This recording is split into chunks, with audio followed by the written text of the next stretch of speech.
নমস্কার, আমি শুভাশিস। আপনারা শুনছেন একটা গল্প হোক, বাংলা তথা বিশ্ব সাহিত্যের শ্রুতি গল্পের সমাহার। আজ আপনাদের শোনাব বিমল মিত্রের কাহিনী, যে গল্প লেখা হয়নি। গল্প পাঠে এবং সমগ্র পরিচালনায় আমি শুভাশিস। গল্পটি ভালো লাগলে লাইক, কমেন্ট, সাবস্ক্রাইব ও শেয়ার করে বেল বটনটি প্রেস করতে ভুলবেন না, যাতে পরবর্তী গল্পের নোটিফিকেশন আপনারা সহজেই পেতে পারেন।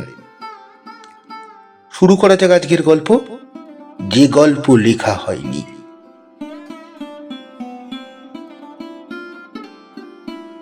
যে গল্প আজও লিখিনি সেই গল্পটাই বলি। মাত্র দুরতি ওজনের এক টুকরো হিরে, তাই নিয়েই একটা গল্প মাথায় এসেছিল। গল্পটা লেখার আগে উষাপতিকে একটা চিঠি লিখেছিলাম, তার অনুমতি চেয়ে। উষাপতি উত্তরে লিখেছিল, সতীকে নিয়ে গল্প তুই লিখতে পারিস, তাতে আমার কোনো আপত্তি নেই, কিন্তু দেখিস ভাই, যাতে সতীর কোনো দুর্নাম বা বদনাম হয় এমন কিছু লিখিস না। জানিস তো মেয়ে মানুষের মন চট করে এমন কাণ্ড করে বসবে। আরো অনেক কথা লিখেছিল। উষাপতি তখন ছিল পলাশপুরের স্টেশন মাস্টার, এখন বদলি হয়েছে রায়গড়ে। মাইনে অনেক বেড়েছে, দুপয়সা এদিক ওদিক থেকেও আসে। নিজেও বিশেষ খরচে স্বভাবের লোক নয়, কিন্তু চিঠি শেষে লিখেছে, তোদের ওখানে যদি ভালো কোনো ডাক্তার থাকে একটু খবর নিয়ে জানাস, সতীকে চিকিৎসা করাতে চাই। অনেক ডাক্তার, বদ্যি, হাকিম, সাধুকে দেখালাম, তো খরচও হচ্ছে প্রচুর, কিন্তু কিছুতেই কিছু হচ্ছে না। উষাপতির অনুমতি নিয়ে গল্পটা আরম্ভ করেছিলাম বটে, কিন্তু লিখতে গিয়ে হঠাৎ কেমন হাসি এলো। সতীকে নিয়েই গল্পটা। উষাপতিকে অবশ্য জানাইনি দুরতি ওজনের হীরের কথা। জানিয়েছিলাম সতী আমার গল্পের নায়িকা, কিন্তু আসলে তো জানি যে সতী আমার গল্পের উপনায়িকা ছাড়া আর কিছুই নয়। শকুন্তলার যেমন প্রিয়ঙ্বদা। কিন্তু সে রাত্রের অন্ধকারে আমার ঘরে কে এসেছিল, এই গল্পের নায়িকা না উপনায়িকা? সত্যি সেই রাতটার মধ্যে যেন কিছু মোহ ছিল, সেটা বুঝি ফাল্গুনী পূর্ণিমার রাত। জীবনে কতদিন জীবিকার জন্য রাতের পর রাত জেগে কাটিয়েছি তার হিসেব নেই।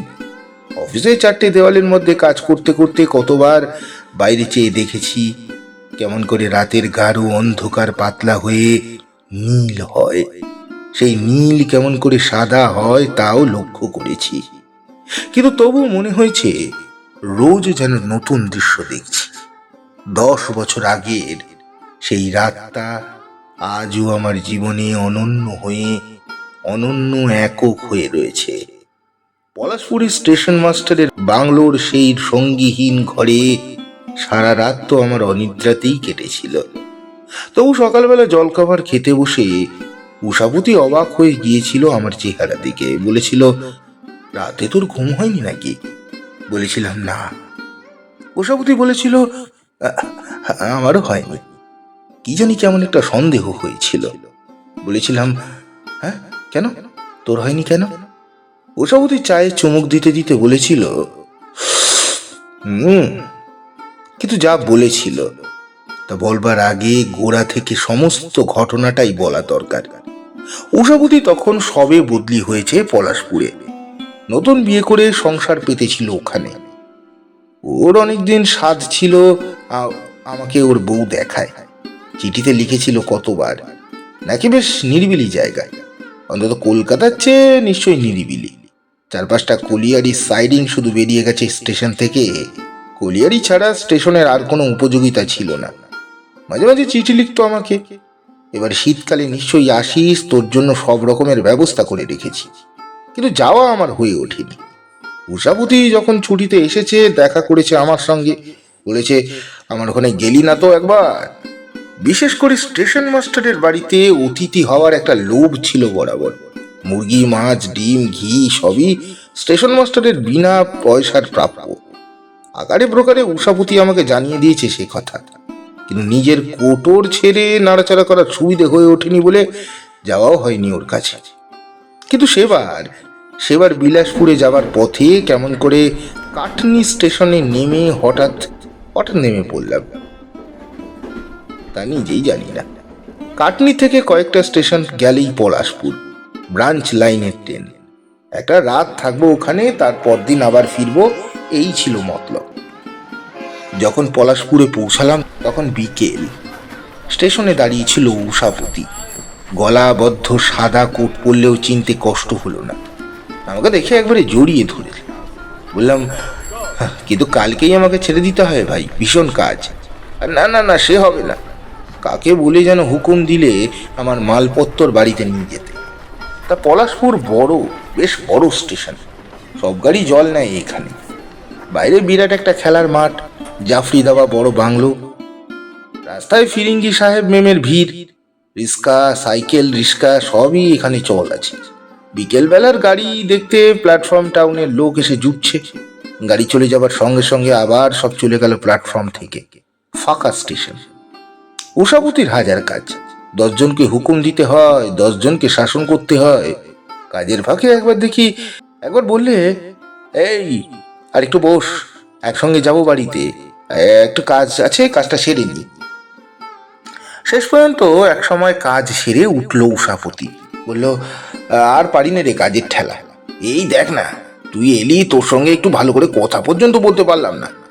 যা হোক, তারপর কাল কাল কিন্তু তোর যাওয়া হবে না বলে রাখছি। ওসব ওজোর আপত্তি শুনছি নে। বললাম, আরে আরে তা হয় না রে, ওইদিকে একদিন দেরি হলে ভারী অসুবিধে হবে আমার। আরে সেই খরচের দিস তুই মিলির কাছে, তার হাতে তোকে ছেড়ে দিয়ে আমি খালাস ভাই। বাড়ির ব্যাপারে আমি নাক গলাই না।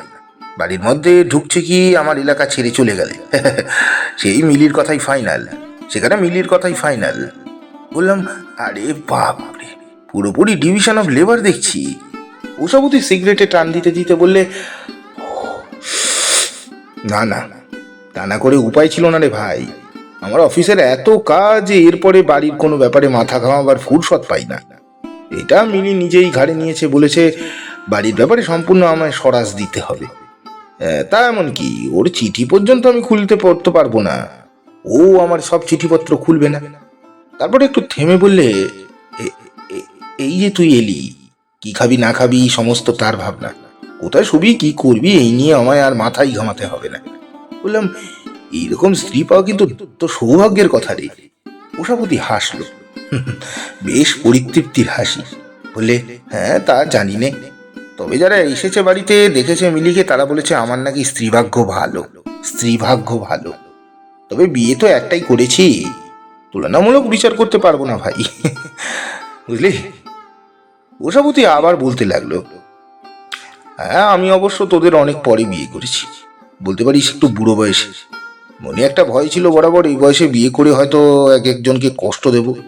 কিন্তু কিন্তু বলে কথাটা আর শেষ করতে পারলো না উষাপতি। আত্মতৃপ্তির এক হাসিতে আবার তার মুখটা ভরে উঠল। সে হাসি গোপন করতে চেষ্টা করলো না উষাপতি। আমি বললাম, তাহলে বিয়ে করে খুব সুখী হয়েছিস বল? বিয়ে করব না বলে যা পণ করেছিলি তুই। উষাপতি আবার হাসলো, বললে, সুখী। তবে আমি মিলিকে বলেছিলাম বিয়ে পরীক্ষাটা দিয়ে দিতে, কারণ বরাবর ফার্স্ট ডিভিশনে পাশ করে এসেছে। শেষকালে আমাকে না দোষ দেয়, তার জন্য তোমার জন্য আমার ডিগ্রিটা পাওয়া হলো না। তা কি বলে জানিস? কি বলে? মিলি বলে, কিন্তু মিলি যে কি বলে তার বলা হলো না। হঠাৎ ল্যাজ নাড়তে নাড়তে একটা বিলিটি টেরিয়ার কুকুর এসে আপ্যায়ন জানালো আমাদের উষাপতিকে। উষাপতি বললে, আরে তুই ঠিক টের পেয়ে গেছিস দেখছি। বললাম, তুই আবার কুকুর পুষেছিস নাকি? আরে আমি পুষতে যাব কেন, মিলির ছোটবেলাকার কুকুর, বিয়ের পর ও সঙ্গে এসছে, যাকে সে কথা বলছিলাম। বলে উষাপতি আমার পুরনো প্রসঙ্গ ফিরে এলো।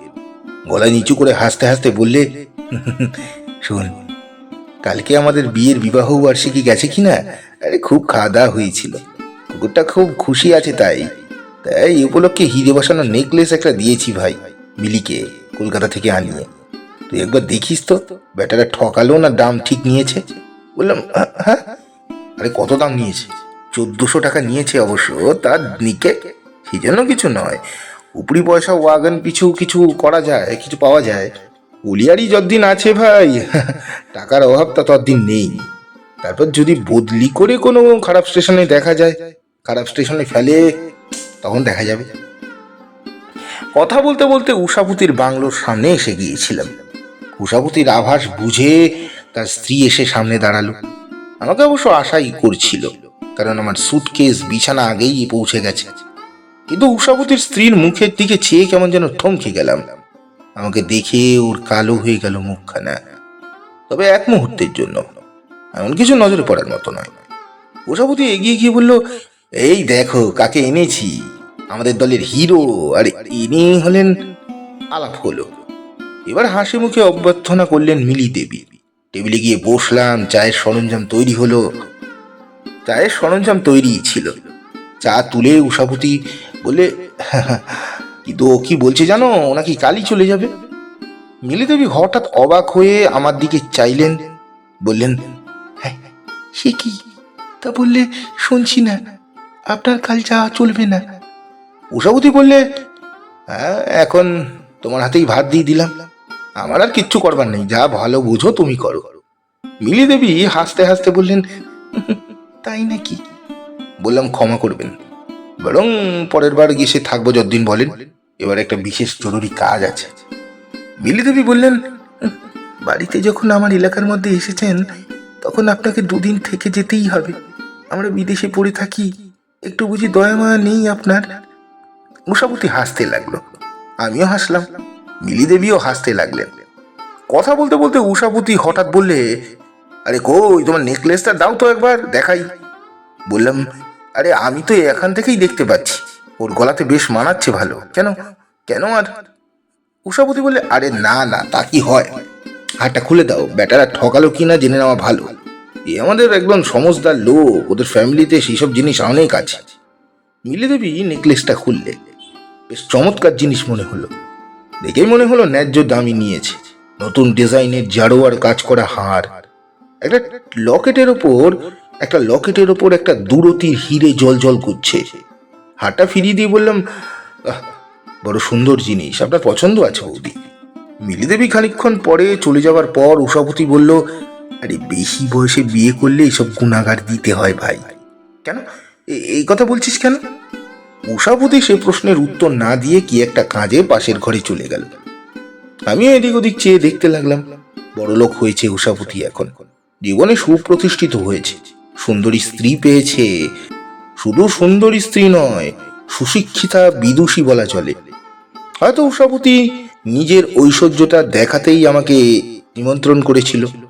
তবু খুশি হলাম দেখে যে তার জীবন সার্থক হয়েছে, বিয়ে করে সে সুখী হয়েছে। বাপ মা মরা উষাপতি বড় গরিব ছিল আমাদের দলের মধ্যে। বরাবর ওর উচ্চাসা বেশি, একদিন আমাদের সমান পর্যায়ে এসে দাঁড়াবে। এতদিন পরে তা সফল হয়েছে দেখে আনন্দ হলো। অনেক অনেক দিন আগেকার কথা, সবাই ভালো করে সব মনে নেই, শুধু মনে আছে বেশ আনন্দে হাসিতে গল্পে কেটে গেল সন্ধ্যাটা। আরো মনে আছে বারবার মিলি দেবী কেবল বলছেন, কাল আপনার যাওয়া হবে না, একটা দিন থাকতেই হবে। সেই রাত্রেই ঘটনাটা ঘটল। ঠিক কত রাত্রি বলতে পারবো না, নতুন জায়গায় ঘুম আসছিল না। মনে হলো ভেজানো দরজাটা খুলে কে যেন ঢুকলো। নিস্তব্ধ রাত, শুধু মাঝে মাঝে রেলের ইঞ্জিনের ফোসফোসানি আর আক্রোশের গর্জন কানে আসে। বললাম, কে? ছায়ামূর্তি বললে, আমি আমি বিছানার উপর শটান হয়ে বসেছি। অস্পষ্ট হলেও অনুমান করে নিতে কষ্ট হলো না। বললাম, হঠাৎ আপনি হঠাৎ? মিলি দেবী বলে উঠলেন, আপনি হঠাৎ এখানে আসতে পারেন আর আমি পারি না? এ আমার বাড়ি, আমার স্বামীর ঘর, আমি এখানে সুখে ছিলাম। তুমি কেন এলে বলো, সত্যি কথা বলো, কে তোমাকে এখানে পাঠিয়েছে? হতচকিত নির্বাক বিস্ময়ে আমার কণ্ঠ রোধ হয়ে এলো। কি বলছেন আপনি? না, চিৎকার করো না, পাশের ঘরে আমার স্বামী শুয়ে আছে। তুমি ললিতকে বলো মিলি তাকে ভুলে গেছে। কাশারিপাড়া লেনের সেই বাড়িটা, সে ঘরটা আমার আর মনে নেই। আমি এখন মিলি মল্লিক, পরস্ত্রী। আমি এখন পরস্ত্রী। পরস্ত্রী? আমি বললাম, আমি কিন্তু কিচ্ছু বুঝতে পারছি না। মিথ্যে কথা বলো না। মিথ্যে কথা বলো না। আমি তোমাদের সবাইকে চিনি। আমি তোমাদের সবাইকে চিনি। ললিত তোমার ভাগ্নে নয়? বোটানিক্যাল গার্ডেনে পিকনিক করতে আমাদের সঙ্গে যাওনি তুমি? ইন্টারমিডিয়েট টেস্ট পরীক্ষায় দিয়ে ট্যাক্সি করে কারা ঘুরিয়েছিল আমাকে?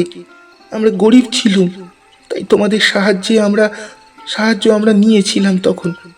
কিন্তু এখন তো আমি বড়লোক স্ত্রী। এখানে তোমাদের প্রয়োজন মিটে গেছে। এখন শাড়ি দিতে এলেও নেব না, গয়না দিতে এলেও নেব না। আমি সিনেমা দেখাতে এলেও যাব না তোমাদের সঙ্গে। কেন এসেছো তুমি? একজনকে পাগল করে দিয়েছো বলে ভেবেছো আমাকেও করবে? সত্যি বলো তো, কিচ্ছু মনে পড়ছে না? ললিত নামে কোনো ভাগ্নে দূরে থাক, ও নামের কোনো বন্ধু আমার কোনো কালে ছিল না। কি জানি কি খেয়াল হলো, বললাম, পড়েছে। ললিত তোমায় পাঠিয়েছে? সত্যি কিনা বলো। এবার বললাম, হ্যাঁ। আমি তোমাদের সকলকে চিনি। জানতাম না আমার স্বামীর সঙ্গে তোমার বন্ধুত্ব আছে। কিন্তু তোমার পায়ে পড়ি, কিন্তু কিন্তু তোমার পায়ে পড়ি, আর কখনো এসো না এখানে। যাও, কাল সকালেই চলে যেও এখান থেকে, বুঝলে? বললাম, হ্যাঁ যাব। হ্যাঁ, তাই যেও। শরীরটাকে ঝাঁকুনি দিয়ে মিলি দেবী যেমন এসেছিলেন তেমনি চলে গেলেন। তারপর সমস্ত রাত আমার ঘুম এলো না। মনে হলো কার ভুল, আমার না মিলি দেবীর? আর কখনো কোথাও ওকে দেখেছি বলে তো মনে পড়ে না। কে ললিত? কার ভাগ্নে? কার সঙ্গে বোটানিক্যাল গার্ডেনে ঘুরেছে? কবে ঘুরে বেরিয়েছে ট্যাক্সিতে? আমার চেহারার সঙ্গে অন্য কারোর চেহারার কি নামের মিল আছে? নিজের স্মৃতির অলিগলি খুঁজি, সমস্ত তন্ন তন্ন করে খুঁজেও কিনারা করতে পারিনি। ভোরবেলায় বিছানা ছেড়ে উঠছি। উষাবতী তার আগেই উঠেছে। চায়ের টেবিলে পোশাক পরে তৈরি সে। এখনই বোধহয় ডিউটিতে যাবে। পাশে কালকের মতো মিলি দেবীও বসে, কিন্তু চেহারার কোনো বৈলক্ষণ্য নেই। উষাবতী আমাকে দেখেই বলল, কাল রাতে তোর ঘুম হয়নি নাকি? কিরকম চেহারা হলো রে? বললাম, না, নতুন জায়গা বলে হয়তো। উষাবতী বলল, আমারও হয়নি। কেন? সতী কাল রাতে বড় বিরক্ত করেছে। সতী? সতী কে? মিলি দেবী চা ঢালতে ঢালতে বললেন, আমার দিদি। উষাবতী বললে, হ্যাঁ, মিলির দিদি। মাথাটা সম্প্রতি খারাপ হয়েছে, পাগলের মতো লক্ষণ। আমার এখানেই রয়েছে এখন। হঠাৎ যেন কেমন সন্দেহ হলো। মিলি দেবীর মুখের দিকে চেয়ে দেখলাম, শান্ত, পরিতৃপ্ত, স্নিগ্ধ দৃষ্টি। কাল রাতে কি তবে ভুল দেখেছি? পাগলের প্রলাপ শুনেছি কেবল। উষাবতী আবার বললে, মাঝে মাঝে বেশ থাকে। কাল রাতে হঠাৎ কিরকম একটা মাথা বিগড়ে গেছে, সারা বাড়ি বাড়ি ঘুরে ঘুরে বেরিয়েছে, চিৎকার করেছে, বকেছে, কেঁদেছে। উষাবতী আমাকে নিয়ে গিয়ে দেখালো। একটা ঘরের ভেতর বন্ধ, অবিকল মিলি দেবীর মতো দেখতে। বয়সে 2-1 বছরের ছোট হবে বা বড় হবে হয়তো। ঘরের মধ্যে আপন মনে বিড় করে বকছে। উষাবতী বলল, আরে এখন ওইরকম কিছুদিন থাকবে, তারপরে আবার কিছুদিন ভালো হয়ে যাবে। স্বামী নেয় না তারপর থেকেই। কিন্তু তুই আজকে থাকছিস তো? বললাম, না ভাই, আজ পারবো না। উষাবতীর মিলির দিকে চেয়ে বলল, আরে ও কি বলছে শোনো, থাকবে না নাকি আজ? মিলি দেবী তেমনি স্নিগ্ধ হাসিতে উজ্জ্বল হয়ে উঠলেন। বললেন, তা হবে না, থাকতেই হবে কিন্তু। চা খেতে খেতে হঠাৎ উষাপতি একবার স্ত্রীর দিকে কৌতূহলী হয়ে যেন কি দেখতে লাগলো। কাছে গিয়ে গলার নেকলেসটা দেখে বলল, এ কি, তোমার লকেটের হিরে কোথায় গেল? কই কই দেখি, কি সর্বনাশ! আমিও দেখলাম, মিলি দেবীর নেকলেসটা খুলে গিয়েছে। দেখে অবাক হয়ে গেলাম। তাই তো, কাল সন্ধ্যাবেলায় তো ছিল সেটা, কোথায় গেল এক রাতের মধ্যে? খোঁজো তো, বিছানাটা খোঁজো, বিছানাটা খোঁজো। বিছানাটা খোঁজা হলো ঘর দৌড়, এখানে ওখানে। ব্যস্ত হয়ে পড়ল উষাপতি, ব্যস্ত হয়ে পড়লেন মিলি দেবী। কোথাও তো যায়নি, দেখো তো বাথরুমটা, দেখো তো যাবে কোথায়? হাওয়ায় উড়ে যেতে তো পারে না। শোবার ঘর, হল ঘর, আরো বাথরুম আর বাথরুম, কিন্তু বৃথা চেষ্টা। সেদিন কোথাও সেই দুরতি ওজনের হিরে আর খুঁজে পাওয়া যায়নি। সেদিন উষাবতী আর মিলিদেবীর কাছে আজ আজ পর্যন্ত সেটা নিরুদ্দেশ হয়ে আছে। হয়তো মনে আছে সেদিন কারো অনুরোধ উপরোধ না শুনেই চলে এসেছিলাম পলাশপুর থেকে। ফিরে এসে গল্পটা লিখে পাঠিয়েছিলাম উষাবতীর কাছে, আপত্তির কিছু আছে কিনা জানতে।